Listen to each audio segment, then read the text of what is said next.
Oke, selamat malam. Jadi perkenalkan nama saya Leonardo.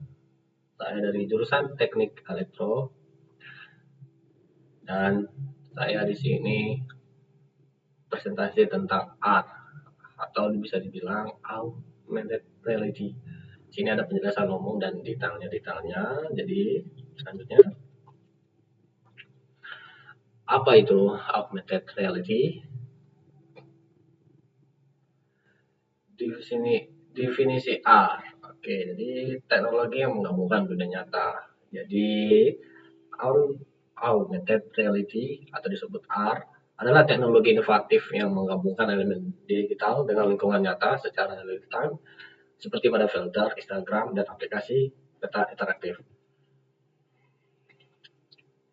Lalu di sini ada sejarah augmented reality, sejarah singkat saja mungkin. Sini ada sejarahnya. Jadi di sini tahun 1968 Ivan Sutherland menciptakan sistem art pertama. Jadi tahun 1968, jadi yang kita sebut nama itu adalah Ivan Sutherland menciptakan sistem art pertama. Terus tahun 1990 istilah augmented reality digunakan oleh Tom Caudle. Dan selanjutnya di tahun 2000-an AR mulai berkembang dengan smartphone dan perangkat wearable. Di tahun 2010-an AR populer di aplikasi konsumen dan instrumen seperti contoh yang pada tahun segitu adalah di mana Pokemon Go sangat maju, sangat top. Dan di masa kini teknologi AR terus berkembang dan semakin diterima luas. Oke, di sini ada cara kerja augmented reality. Terus cara kerja sini adalah penjelasan mekanisme augmented reality. Jadi sensor dan kamera menangkap lingkungan nyata dan perangkat memproses data untuk menambahkan elemen digital yang kemudian ditampilkan di layar atau kacamata AR secara real time. Jadi tidak ada palsu, tidak dibuat-buat, melainkan secara real time atau disebut mungkin aslinya, waktu yang asli. Terus ini ada jenis-jenis augmented reality. Di sini ada 4. Oke, yang pertama adalah marker based. Oke, yang pertama itu adalah kenapa disebut marker based? Karena dia menggunakan tanda fisik sebagai pemicu konten digital. Yang kedua, di situ ada projection based. Di situ memproyeksikan gambar ke permukaan nyata untuk interaksi. Jadi mungkin untuk interaksi itu, jadi kita bisa interaksi ya, mungkin muncul gambar terus kita pencet dan interaksi atau bagaimana. Terus di sini ada yang ketiga adalah markerless. Tidak menggunakan tanda, menggunakan GPS dan sensor lainnya. Berarti dia hanya menggunakan GPS saja. Jadi tidak perlu tanda. Jadi kita menggunakan GPS, ya, GPS pada HP juga bisa dan sensor lainnya. Dan yang keempat itu adalah superimposition based, menggantikan tampilan objek nyata dengan elemen digital.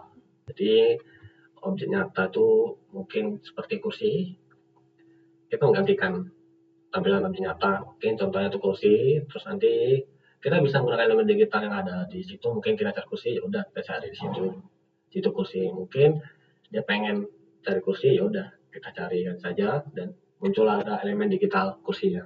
Seperti gitu contohnya. Terus detail mengenal teknis augmented reality ini apa sih sebenarnya? Kenapa dia bisa berkembang gitu? Terus di sini ada detail teknis, memahami komponen penting untuk AR. Jadi hardware yang digunakan mencakup kamera, sensor, dan prosesor.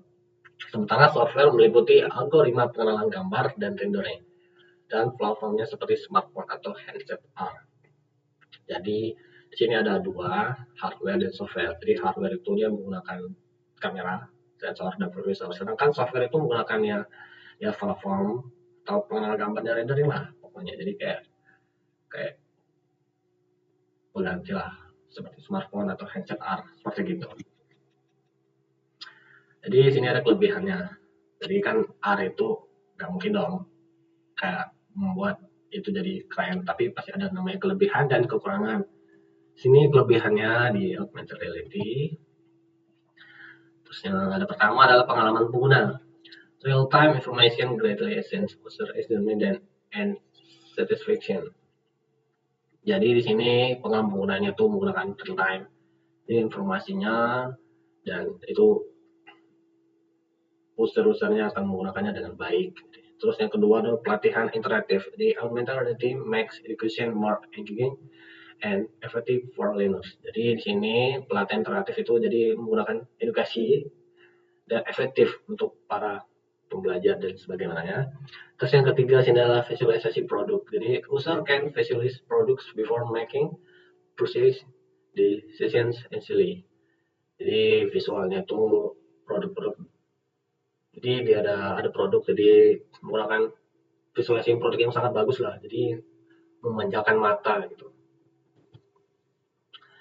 Terus ini ada kekurangannya augmented reality. Oke, yang pertama itu biaya. Sudah sangat pasti biaya karena AR ini sangat-sangat bagus di kalangan AR. Jadi perangkat AR khusus masih relatif mahal bagi pengguna. Jadi wajar kalau itu jadi kelemahannya. Yang kedua akurasi. Jadi akurasi itu keterbatasan akurasi dapat mengganggu pengalaman pengguna secara signifikan. Jadi akurasi itu ya tergantung apakah itu sangat memberatkan pada usernya itu sendiri karena bisa aja itu gambarnya tidak muncul atau gimana. Dan yang ketiga tuh privasi. Jadi privasi, keamanan data dan privasi menjadi perhatian utama di R. Jadi sangat disayangkan keamanan datanya tuh jadi perhatian utama lah. Jadi kemungkinan sangat bahaya kalau membawa privasi gitu. Jadi kesimpulannya di augmented reality ini yaitu adalah ringkasan tentang teknologi augmented reality. R adalah teknologi yang menggabungkan dunia nyata dan digital secara interaktif, memiliki sejarah yang berkembang pesat dengan berbagai tipe aplikasi, serta kelebihan dan kekurangan yang perlu dipertimbangkan dalam implementasi. Masa depan R sangat potensial dengan inovasi teknologi. Oke, terima kasih. Itu saja yang bisa saya paparkan dalam materi augmented reality atau kita sebut R. Jadi di sini akan saya mencoba apa yang saya buat di R ini. Oke.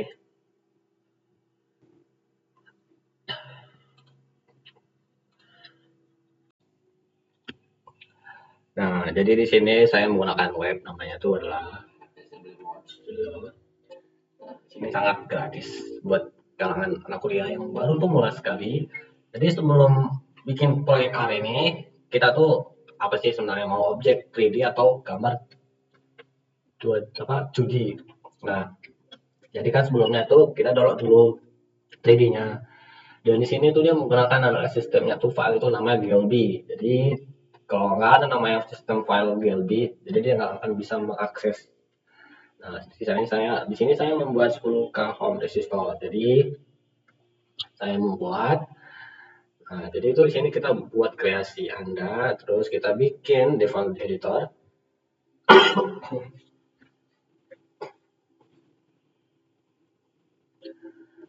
Nah, di sini kan kita menunggu saja.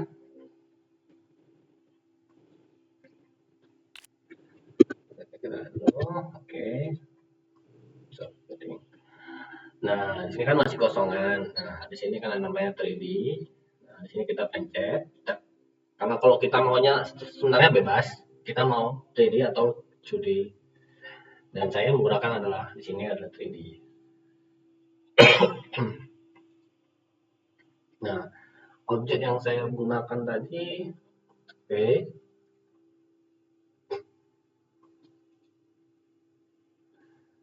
aset Anda dimiliki. Oke. Nah, di sini tadi saya sudah menggunakan sebelumnya. Saya tadi mengunggah kostum 3D. Jadi nanti kalau kita unggah, nah nanti kita cari tempat yang kita download, itu namanya GLB. Di sistem file ini namanya GLB. Kita tinggal masuk.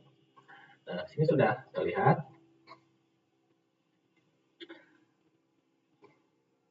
Nah, jadi sini sudah terlihat. Nah, di sini kita bebas, kita mau besarin atau enggak. Jadi caranya itu adalah di sini. Kita tekan. Bisa kita tekan aja resistornya. Nah, jadi kalau kita pindah, ya udah kita pindah di sini.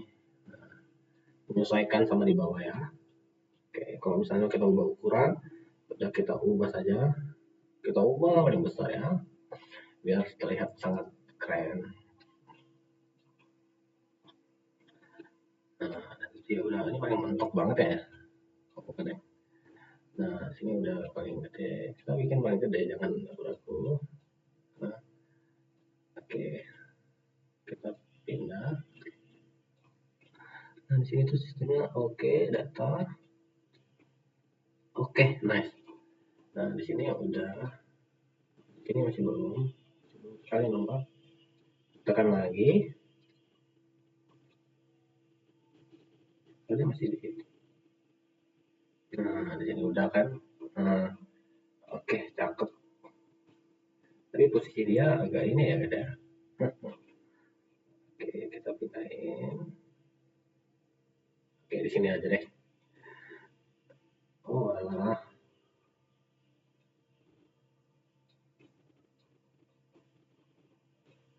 Oke, oke. Kita tempatkan jadi objek lagi. Nah, oke. Jadi di sini udah lumayan. Kita, kalau misalnya di bawah, itu pasti kita taruh. Nah, oke, sudah mantap. Kita geser sedikit aja, sedikit. Kita geser sedikit aja. Oke. Nah, geser dikit. Makanya dia tenggelam, guys. Ini jadi kalau sistemnya tenggelam, sebenarnya agak part paling susah tuh di sini. Eh, ada cara part kita sebenarnya kayak gini. Nah, itu. Nah, udah ya, bagus ya. Oke, nice. Oke, udah terlihat kan?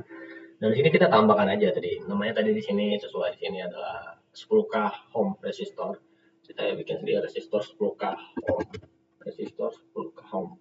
Resistor 10K home. Nah, di sini kita lihat aja. Kita mau ngapain ini? Nanti kita lihat dulu ya. Kita tempatkan dulu ya. Nah, sini kita bisa pindah nih di sini. Nah, ini kita bisa pindah nih.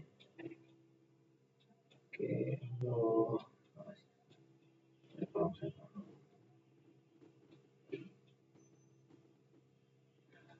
Nah, hmm,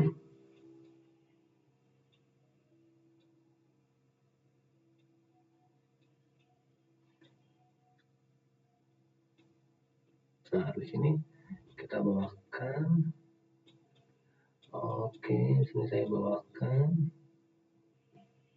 sesuai sama yang di sini. Oke, kita lihat. Oke, di sini sudah nampak resistor 10K ohm. Kita saya ubah lah. Oke, oke, sudah pindah.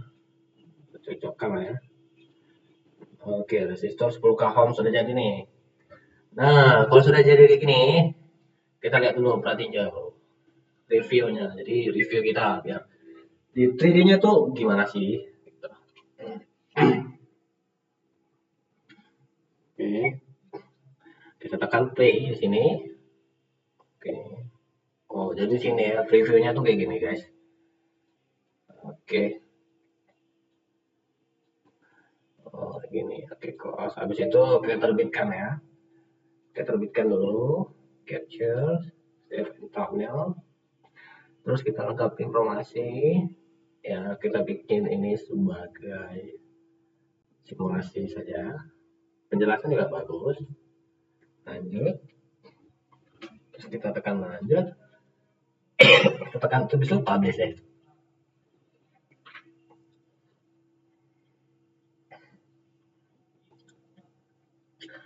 Nah, kalau sudah dipublish ini kita QR, kita unduh dulu. Nah, di sini kita tekankan, ditempatkan di ruanganmu agar kita bisa lihat tadi scan barcode-nya. Tekan play. Nah, di sini kita optimalkan. Oke. Kita tunggu ya. Tadi kita udah scan, jadi scan with assembler. Jadi itu memudahkan kita lah. Jadi di sini mungkin ini bisa dibilang kenapa lambat, karena inilah kekurangan kelemahan pada R menunggu, tergantung di setiap device sih. Jadi tidak bisa. Oke. Nah, di sini ada resistor nih, guys. Ada resistor 10k ohm. Nah, di sini resistor 10k ohm itu terdiri dari beberapa warna. Terdiri dari beberapa warna resistor. Jadi di sini ada warnanya. Nah, itu dari setiap warna resistor itu memiliki nilai yang berbeda. Jadi dia makanya bisa sampai 10k ohm. Dan ini mungkin kita bisa lihat dari 360 derajat. Oke. Oke. Ini kita bisa zoom, bisa kecil. Jadi sangat memudahkan buat kita yang pengen tahu resistor 10k ohm. Jadi itu saja. Mungkin kita bisa bikin nilai-nilainya